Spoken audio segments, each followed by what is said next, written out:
Good morning. Exodus chapter 34. The Lord said to Moses, "Cut 2 stone tablets like the first ones, and I will write on them the words that were on the first tablets, which you broke. Be prepared by morning. Come up Mount Sinai in the morning and stand before me on the mountaintop. No one may go up with you. In fact, no one should be seen anywhere on the mountain. Even the flocks and herds are not to graze in front of that mountain." Moses cut 2 stone tablets like the first ones.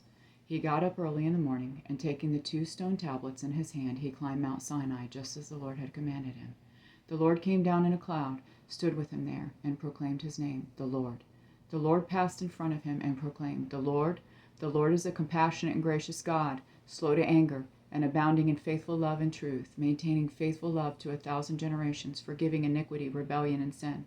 But he will not leave the guilty unpunished, bringing the consequences of the father's iniquity on the children and grandchildren to the 3rd and 4th generation.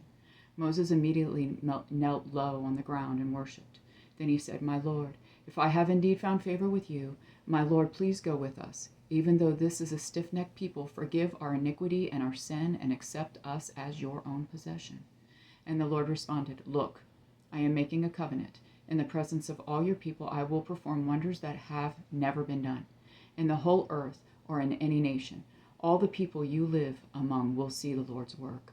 For what I am doing with you is awe-inspiring. Observe what I command you today. I am going to drive out before you the Amorites, Canaanites, Hittites, Perizzites, Hivites, and Jebusites. Be careful not to make a treaty with the inhabitants of the land that you are going to enter. Otherwise, they will become a snare among you. Instead, you must tear down their altars, smash their sacred pillars, and chop down their Asherah poles. Because the Lord is jealous for his reputation, you are never to bow down to another god. He is a jealous God. Do not make a treaty with the inhabitants of the land, or else when they prostitute themselves with their gods and sacrifice to their gods, they will invite you, and you will eat their sacrifices. Then you will take some of their daughters as brides for your sons. Their daughters will prostitute themselves with their gods and cause your sons to prostitute themselves with their gods. Do not make cast images of gods for yourselves. Observe the festival of unleavened bread. You are to eat unleavened bread for 7 days at the appointed time in the month of Abib, as I commanded you. For you came out of Egypt in the month of Abib. The firstborn male from every womb belongs to me, including all your male livestock, the firstborn of cattle or sheep. You may redeem the firstborn of a donkey with a sheep, but if you do not redeem it, break its neck. You must redeem all the firstborn of your sons. No one is to appear before me empty-handed. You are to labor 6 days, but you must rest on the 7th day. You must even rest during plowing and harvesting times. Observe the festival of weeks with the first fruits of the wheat harvest and the festival of ingathering at the turn of the agriculture year. 3 times a year, all your males are to appear before the Lord God, the God of Israel. For I will drive out nations before you and enlarge your territory. No one will covet your land when you go up 3 times a year to appear before the Lord your God. Do not present the blood for my sacrifice with anything leavened. The sacrifice of the Passover festival must not remain until morning. Bring the best firstfruits of your land to the house of the Lord your God.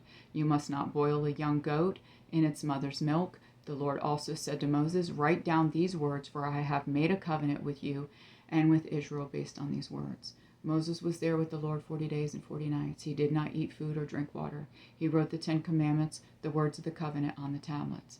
As Moses descended from Mount Sinai with the 2 tablets of the testimony in his hands, as he descended the mountain, he did not realize that the skin of his face shone as a result of his speaking with the Lord. When Aaron and all the Israelites saw Moses, the skin of his face shone. They were afraid to come near him. But Moses called out to them. So Aaron and all the leaders of the community returned to him, and Moses spoke to them. Afterward, all the Israelites came near, and he commanded them to do everything the Lord had told him on Mount Sinai. When Moses had finished speaking with them, he put a veil over his face. But whenever Moses went before the Lord to speak with him, he would remove the veil until he came out. After he came out, he would tell the Israelites what he had been commanded, and the Israelites would see that Moses' face was radiant. Then Moses would put the veil over his face again until he went to speak with the Lord. I love you, Jonathan and Jesse.